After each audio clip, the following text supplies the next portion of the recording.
And also, of course, like when it comes to like computer processing speed, which is always getting faster and faster, but at the same time, it's like there's a majority of people who aren't upgrading their hardware every single time that there's a speed change or something like that.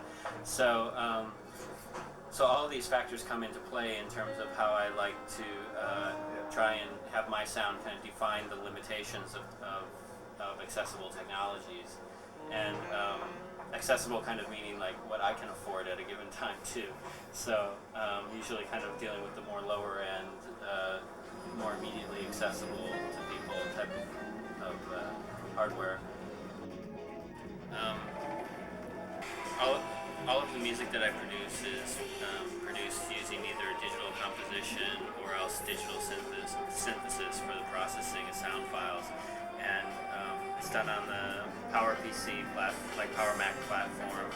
And basically it's not a real-time process, even though a lot of the house music or the jazz type stuff has this impression of being very spontaneous and improvisational. It's actually done through a really slow digital composition process.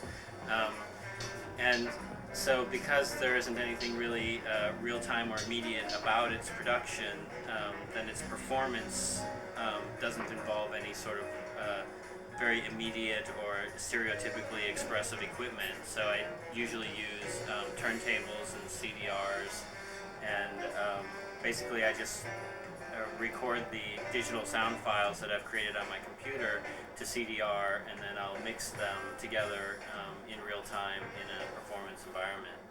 And actually I find this to be more flexible than working on a PowerBook, or like a lot of people have like a PowerBook or a portable computer that they'll play sound files back on.